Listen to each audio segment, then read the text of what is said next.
bonsoir à toutes et à tous, heureuse de vous retrouver pour ce journal. Tout de suite, les principaux titres. La loi électorale restreint-elle les droits des candidats?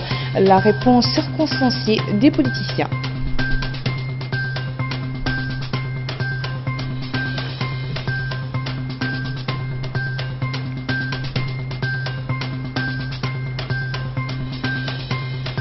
Du rififi à l'APP, de nouvelles démissions dans le parti à Nouadhibou.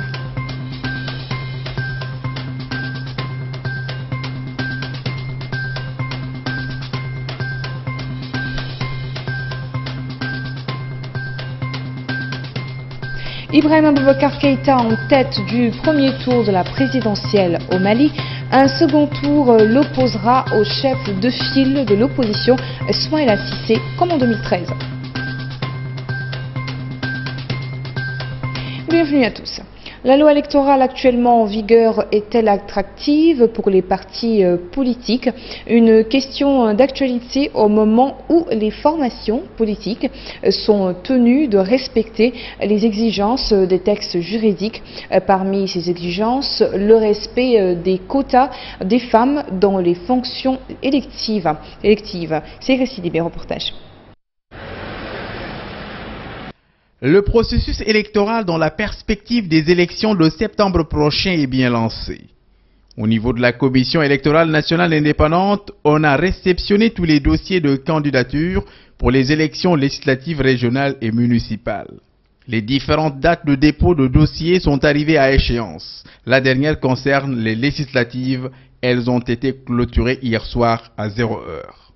Pour ces échéances électorales à venir, la participation de la classe politique est totale. La majorité présidentielle est consciente plus que jamais de l'enjeu de ces élections. Sa présence sur le terrain est remarquable.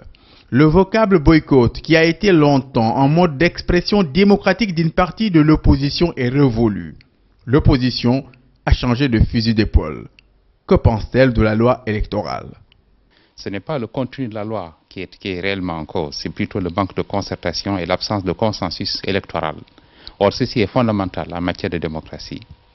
Sur un autre plan, vous savez également que la loi dit clairement que le vote député se fait au suffrage universel direct.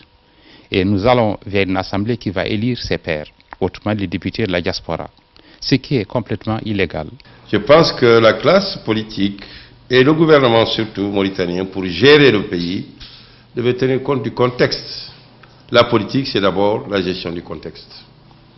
D'une manière générale, et je l'ai dit depuis 3 ans, en période d'hivernage, du mois de juillet au mois d'octobre, ce n'est pas des saisons électorales. Donc c'est l'application de la loi qui fait souvent problème, beaucoup plus que son contenu. Son contenu maintenant, je pense que peut toujours être amélioré. Un aspect de la loi électorale invite les partis politiques au respect de la parité pour la promotion de la participation politique des femmes. Est-ce une contrainte pour les partis politiques? Ce qui est fait pour que les femmes soient représentées, ce n'est facile pour aucun parti. Parce que nous sommes dans un pays où le jeu démocratique a été suffisamment dur, où le jeu démocratique a été incertain et, disons, simplement irréel. Irréel parce que simplement les femmes ne sont pas intéressées par ce qui n'est pas sincère d'une manière générale. Concernant le impair, au-delà de ce que la loi prescrit comme représentativité des femmes, nous avons positionné les femmes, par exemple à la mairie de Nouadhibou, c'est une femme qui était de liste. À la mairie de Rosso, c'est une femme qui était de liste. L'opposition s'est lancée dans la bataille cette fois-ci. La tâche ne sera pas facile pour la majorité présidentielle. Cette participation effective de toute notre classe politique honore notre système démocratique et exige de la Commission électorale nationale indépendante, la CENI, plus de travail et de professionnalisme. Là, je vous le disais en titre, des cadres et plusieurs militants du parti Alliance Populaire Progressiste, APP à Nouadhibou, ont annoncé leur démission du parti. C'était hier lors d'un meeting à Nouadhibou. Les leaders démissionnaires figuraient sur les listes électorales dans cette ville, mais pas en bonne position. Ces derniers accusent le président Mesoudoul Boulkher de gérer le parti à sa façon. Il a transformé la formation politique en une affaire affaires personnelles, disent-ils. Les partants sont dirigés par Mohamed El Vakri Ould Rachid, candidat sur la liste municipale, Bediya Ould Sbey, candidat sur la liste législative, et Mohamed Ould Cher, candidat sur la liste municipale. Pour le rappel, le président Ould Boulkher dirige la liste nationale de l'APP pour les prochaines échéances électorales, et au courant des semaines passées, le parti a connu des départs massifs et de leaders et militants, surtout à Nouakchott. Une caravane du marathon de l'entrepreneuriat séjourne actuellement à Bogué. 54 jeunes, dont 28 filles et femmes, viennent de participer à une session de formation organisée par la Jeune Chambre de commerce de Mauritanie pour booster le secteur de l'emploi en milieu rural et réduire la pauvreté dans ces coins reculés. Le montage et la mise en œuvre d'un projet de coaching, l'appui financier, l'incubation et l'identification des potentialités économiques locales étaient les thèmes marquants de cette formation. À quand la fin des hackathons routières, un nouveau camion gros porteur en provenance du Maroc a littéralement écrasé ce matin un véhicule. S'est écrasé ce matin sur un véhicule de marque A26 qui se rendait à Nouadhibou, selon une source sécuritaire présente sur le lieu du tram. Le conducteur du véhicule a été tué sur le coup. Le nombre de personnes qui se trouvaient dans la petite voiture demeure inconnu. Cet accident dramatique s'est produit au PK210 de Nouakchott. Fin juin dernier, un accident similaire s'est produit sur la route de l'Espoir à hauteur d'Aleg, Brakna. Bilan 3 morts, dont le jeune ingénieur Brahim Ould Ahmed Khalifa, son épouse et sa fille. Dans l'actualité internationale, le président sortant du Mali, Ibrahima Boubacar Keïta, est arrivé largement en tête du premier tour de la présidentielle qui s'est tenu le 29 juillet dernier. Il a obtenu 41,42% des voix, comme il y a 5 ans. Il retrouvera au second tour Ismaïla Cissé, qui a recueilli 17,80% des voix. Ce sont les résultats officiels provisoires portant sur l'ensemble des suffrages. L'homme d'affaires Aliou Diallo arrive en 3e position avec 7,95% des suffrages, et l'ancien chef de gouvernement de transition, Chermodi Boudjara, complète le quatuor de tête avec 7,46%, loin devant les 20 autres candidats. Le camp du président Keïta est plutôt satisfait de ces résultats.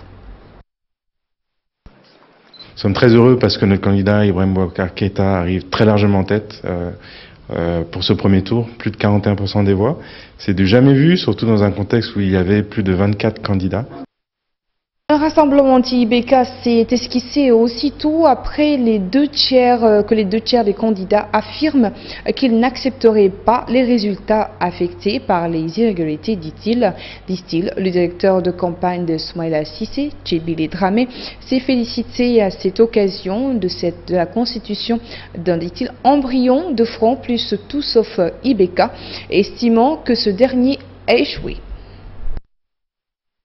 Le président a échoué à réussir le coup préparé contre le peuple malien, à savoir une victoire dès le premier tour. Et cela malgré toutes les irrégularités, malgré l'intensité des irrégularités, malgré la fraude, malgré l'achat des voix. Le principal opposant et candidat malheureux à la présidentielle zimbabwéenne, Nelson Chamisa, a accusé le chef de l'État sortant, Emmerson Mnangagwa, d'avoir truqué l'élection. Peu après ces déclarations, Mnangagwa a assuré que l'élection présidentielle au Zimbabwe avait été libre, juste et crédible. Le chef de l'État a assuré à son opposant qu'il avait un rôle crucial à jouer au Zimbabwe maintenant et dans l'avenir. Emmerson Mnangagwa a par ailleurs demandé la création d'une commission indépendante pour établir les circonstances dans lesquelles 6 partisans de l'opposition ont été tués mercredi par l'armée dans des violences post-électorales. La principale milice kurde de Syrie, des unités de protection du peuple, recrute des enfants dans les camps de déplacés du nord-est du pays en guerre, en violation du droit international, a déploré Human Rights Watch. Le droit international interdit aux factions armées non étatiques de recruter des combattants de moins de 18 ans et l'enrôlement d'enfants de moins de 15 ans est considéré comme un crime de guerre. 8 familles dans 3 camps de déplacés dans le nord de la Syrie ont affirmé à Human Rights Watch que les miliciens et forces kurdes avaient encouragé leurs enfants à rejoindre les rangs des combattants. La plus jeune était une fille de 13 ans. Voilà, c'est tout pour cette édition. Merci à vous de nous avoir suivis. Le rappel des principaux titres. La loi électorale restreint-elle les droits des candidats? La réponse circonstanciée des politiciens dans cette édition.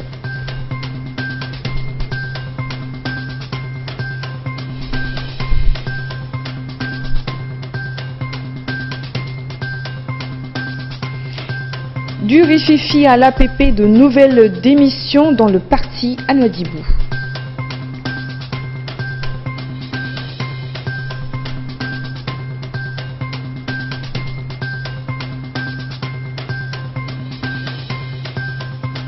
Ibrahima Boubacar Keïta en tête du premier tour de la présidentielle au Mali. Un second tour l'opposera au chef de file de l'opposition, Soumaïla Cissé, comme en 2013.